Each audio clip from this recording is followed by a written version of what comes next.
So I'm Meena Jagtiani. I am based out of Mumbai. I am an executive coach and an independent director on multiple boards. Passionate about working with people, and that's what I've done across more than 30 plus years in my career. Yeah. So that's a little bit about me.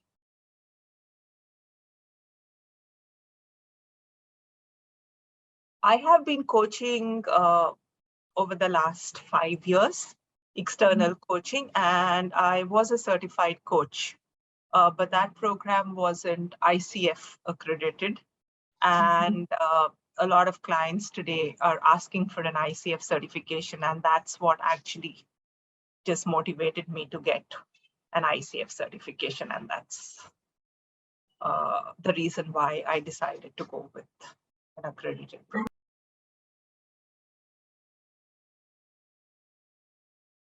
I think I had explored this a few years ago, getting an accreditation. And at a time when I was in the corporate, I had a coach as well. So I did reach out to him, and he was someone who had trained at Coacharya.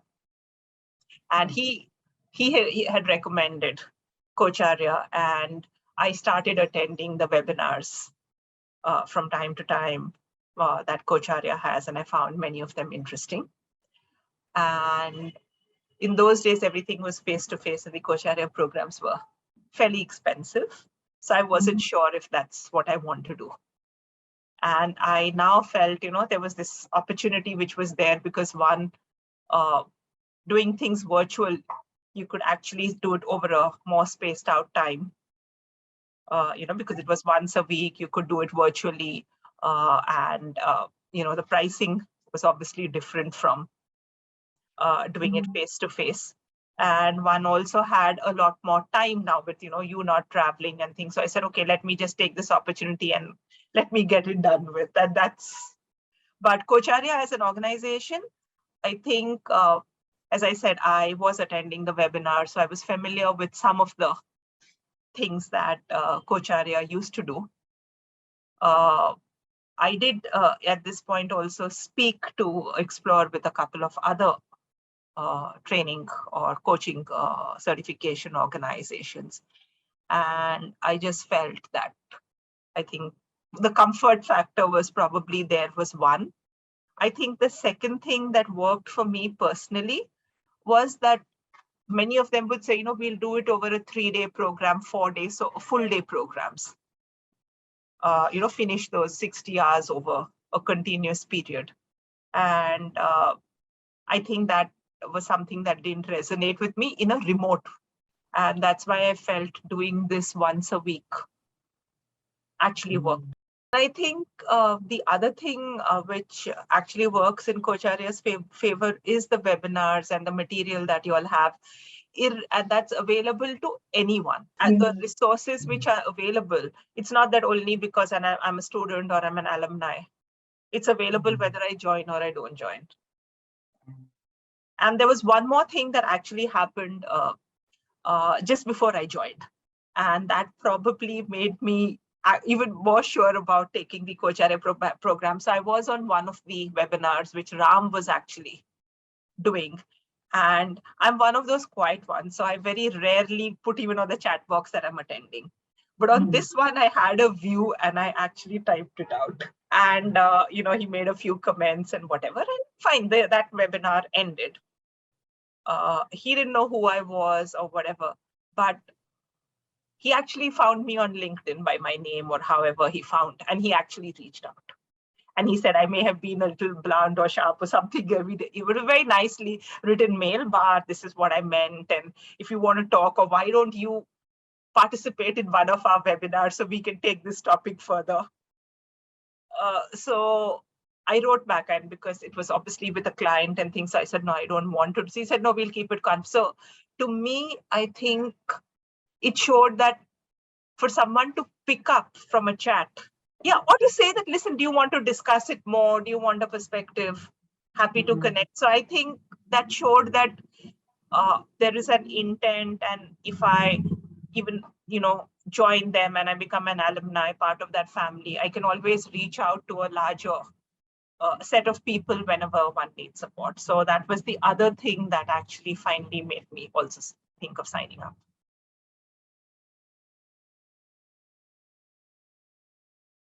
At the time, I think there were 2 programs that were actually there, or rather 3 trainers were there. One had just started, just one session had gone by or something, and they said, if you want to join, you could join. The second one was, I think, maybe a couple of weeks later or something. And when I went through the credentials, there were a few things that stood out, between the 2 or 3 I was looking at that time. So I felt it was good to get a coach who is not in India, who has a global exposure, because you'll get a different perspective, and the background that the coach had. I mean, I didn't interact with Pooja, but I read her testimonial. I mean, what that was there, her background, which was there. And I said, it'll be nice to have someone who's actually global, because the perspectives you get are different. And, we are coaching people globally. So it's nice to get that. And that's exactly what happened.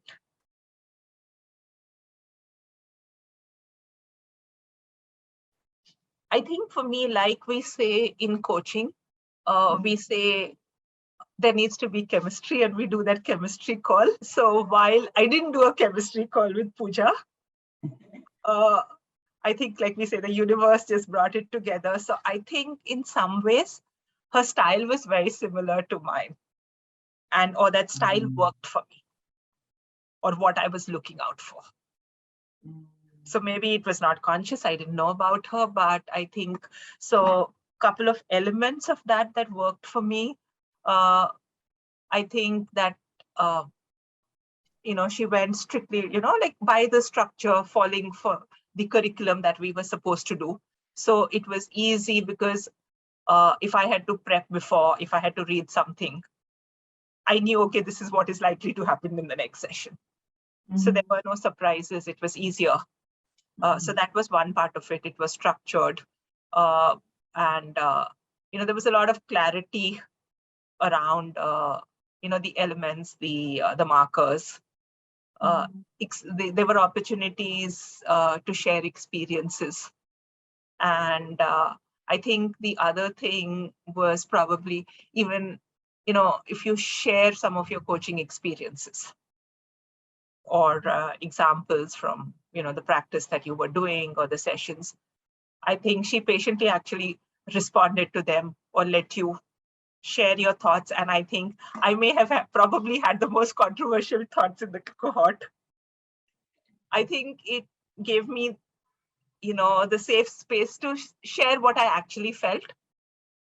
So I think these were some elements that actually worked well for me, in terms of, so as we say, that the chemistry needs to match, and I think that matched for me.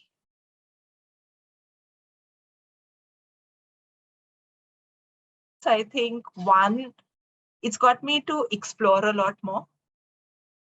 Because I do work with a lot of clients where they give you the competencies and the psychometric and their frameworks, and there is an IDP, and you're normally coaching on those.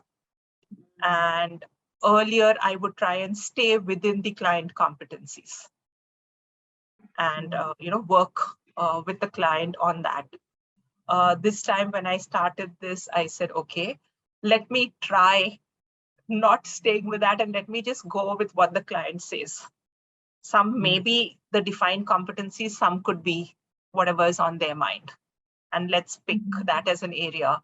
And as part of this process, we did have to give a report or coaching log after every coaching session to the client. And I said, if that is not working, and when I'm picking that area, the client will tell me. So I will change it. But I found that the client never came back to me. That's the organization. And the individuals who I was coaching, actually, many of them came back and said, oh, it was a revelation. We've never had someone doing this. This has really given me. So I think that was one thing that happened. So the whole exploration going while there is preparation before a session, but it may not have been to the thing of going into just those competencies, etc. It was more around what am I going to focus on today? How, what's happened in the past? What can we do? So I think that was one big difference. I think the second change for me was not taking notes or taking very minimal notes. And I normally would take fairly copious notes because you have to write back when, clients ask you for reports and things. So that was the second change for me, where I said, okay, I will not do it during the session, and I will make my notes after I finish the coaching session. And I think a part which was also pressure and may not be able to finish it within that time, but was the pressure, the 30-minute session. So trying to, finish that. And I think what helped was because when in the coaching experience that I have when the clients, so, the clients come up with 2 or 3 areas to discuss, and a client gives you and they're paying you for an X number of hours. So the 30-minute will not work. But I think what Pooja also during the session said, okay, if you're picking up, have every area that of focus as 30 minutes. And I think putting that mentally, so the 30 could go on till 45. I mean, but I started consciously calling that out. Okay, so today, the agreement piece. So today we are going to focus on these 2 or 3 things or 2 things. So if we have 1.5 hours, it's 30 minutes each. So let's start with 1, 2, 3 or 3 to 1, whichever was a priority. So that 30-minute thing worked. So every area that I was working on, I would try and say, let's focus on that for 30 minutes. It could go a few minutes here or there, but yes, it was pressure when we were trying to do our recordings, etc. But or our triads. But that is, I think these would be some of the, from the puja effect, if I have to say. Of course, I think the markers, while many of it one does intuitively, but I think just going through all the markers in a structured way and trying to see, are we covering those markers?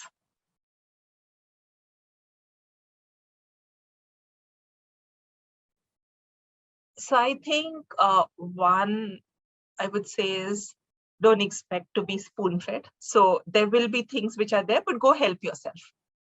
I mean, like it will come on Slack, or it'll, go refer to this, or this is here.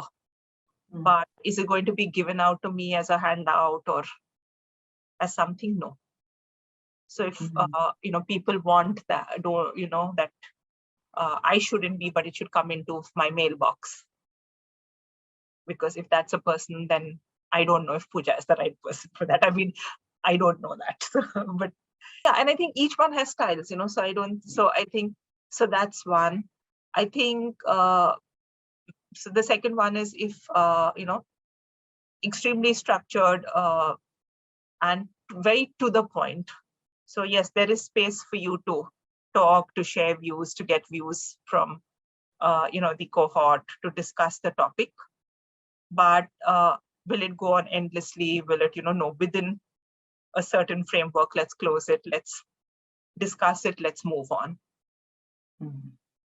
So, very focused. And I think, so that is something, so if those are styles that you, are comfortable with, I think, and that's where the chemistry comes in. And I think, as I started off by saying that it's important that in this kind of a program, like, and especially since in coaching we talk of chemistry, I think it's important to have a chemistry. And maybe if I had to do it the next time, this was probably the universe which, just it worked out.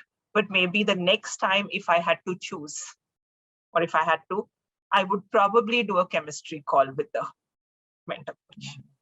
And one more thing which was hugely value adding for me personally were the one-on-one sessions. So I think the insights that I got there,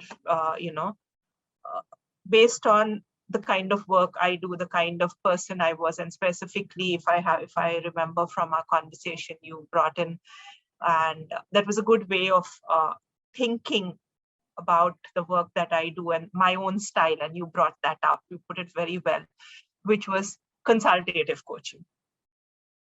And I remember that you actually sharing that. And you said, okay, maybe that's your style and that's who you are. And maybe that's the approach that works for you, knowing, what I've seen of you. And I think, so some of the insights that came in those one-on-one sessions were extremely valuable.